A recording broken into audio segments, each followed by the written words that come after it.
Thank you, Mr. Speaker. It's my pleasure to rise today to support Bill C229, introduced by my honourable colleague, the member of Calgary Signal Hill. Mr. Speaker, as you know, this bill is called Life Means Life Act. And it's dealing with people that commit the most hideous crimes in Canada. Mr. Speaker, I'd like to take a moment to put this bill into context.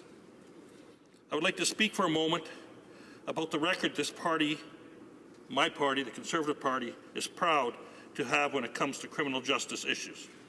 This bill represents another step, another milestone in our record as Conservatives. Mr. Speaker, we all too often hear that the criminal justice system is a revolving door for criminals. And this is a metaphor.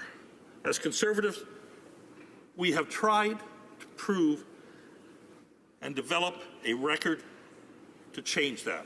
And I'm very proud of that, Mr. Speaker. We introduced legislation that ended the 2-for-1 credit. Just imagine, we were giving people 2-for-1 credit while they were staying in jail. We ended the automatic statutory release for violent offenders. We targeted white-collar crimes and established mandatory minimum sentences. We ended the faint home clause to allow murderers, Mr. Speaker, to be released from jail. We also ended discounts for multiple murders. Just imagine, a person committed 3 murders, and the way the system is now set up, he could serve, or was set up, sorry, we changed that, which was good. He could serve 1 sentence, work all 3 sentences in together. Would anybody hire a person knowing he was working for another firm at the same time and another firm at the same time and have them work for him? No. Mr. Speaker, these are just a few examples. The pattern is clear. When it comes to standing up for Canadians, our party, the Conservative Party, takes the best interest of the ordinary law-abiding citizen to heart. Mr. Speaker, I'd like to tell a little story. A number of years ago, when I was a young patrol officer, not very many years ago, I was on patrol and got a call to stop a red pickup truck that was traveling from Chase, BC to Kamloops. Inside, they said, there is an armed individual who had just committed murder. Now, I'm going to go back one day from the day I'm talking about. A person was released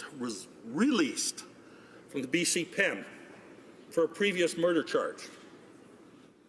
He ended up going into Vancouver, somehow acquired a sawed-off .22 rifle, a pack sack, then got on the 401 and hitchhiked towards central British Columbia.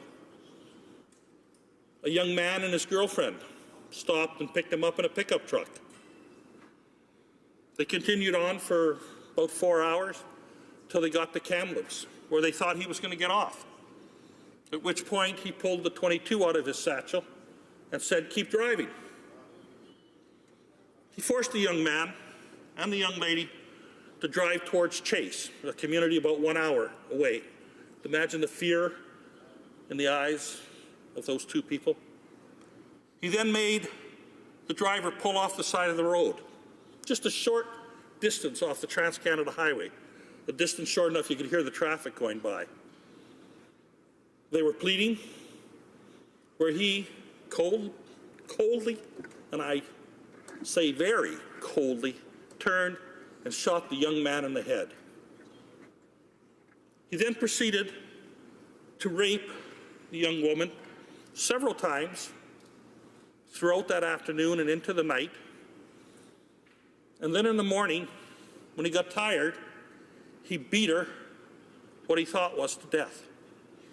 He then calmly walked back to the Trans-Canada Highway and started to hitchhike back into the interior of British Columbia.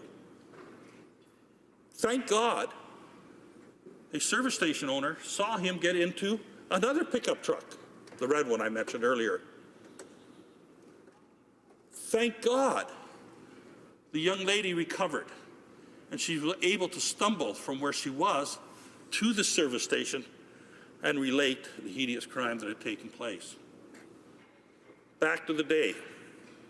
I'm on a motorcycle, the only person on the highway, no one to back me up, and I have a red pickup coming towards me.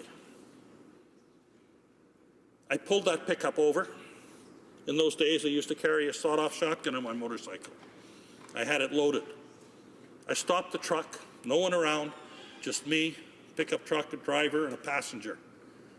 The driver stopped the truck. I jumped up on the bumper, on the hood, and watched this guy on the right side of the truck look at me, cold eyes, as he reached down and started to pull his .22 up to begin a gunfight. Thank God, within those moments, I was pulling back on the trigger. Triggers. I was going to have them both barrels. And I heard another member say something. I can't repeat that in the House, Your Honor. But the guy froze. We took him into custody with no problem. You can't rehabilitate a person like that, Mr. Speaker. That man was cold, vicious, loved to kill. Think about that young man in the pickup truck. No more birthdays, no more anniversaries. Maybe him and that girl may have got married. They may have had children, probably had grandchildren by now if it didn't happen. And the trauma that that young lady has had to go through for so many years and will have to continue to do so. People who commit the most heinous of crimes need to be protected from society. Mr. Speaker, I've investigated, actually I don't want to count because there's just too many murders that I've been involved in. I've watched young kids as young as 13 shoot their brother. Family domestic fight where someone gets up shot. Thank you, Mr. Speaker. And I'm not talking about these people. Those people probably can be rehabilitated. But there are people out there, Mr. Speaker, that are born killers. They want to kill. We need to protect them from public. We have that ability to do that when we go to trial and the evidence comes out. I'm going to give you another real quick story because I know I'm running out of time. But here was a gentleman that got released from the United States pen for murder. Found himself a girlfriend. They went to a motel room. This is the evidence that came out. Went to a motel room, bought a map of Canada, and threw a dart. It landed at Fort St. James, British Columbia. They then hitchhiked across Canada to Fort St. James for one motive, to kill people. The first game was to start with the RCMPs. They actually came to the RCMP detachment and stole the vessel from one of our members so they knew they would get us into a heated chase. A 6-day search of them trying to get us and us getting them, with the ultimate motive was they wanted to kill people. We tried to keep them away from the public, but they went there. When the evidence came out, we caught them. We got them alive. It took a great effort. We brought them in. Their sole purpose was to kill people. We fought as RCMP officers to keep them away from the public. We did. We ran them aground. We ran them dry. We ran them tired. But there are people out there, Mr. Speaker, and my honourable member knows that. He brought this bill forward because some people cannot be rehabilitated. And that evidence will come out in the court trials. Thank you, Mr. Speaker. And when that evidence comes out, let us trust. It may be a jury, it may be a judge trial alone, but let's trust the people in those judicial opportunities to make that decision in and place that person as a hideous crime and put that person in jail for life so that no other person will be harmed later on. Thank you, Mr. Speaker.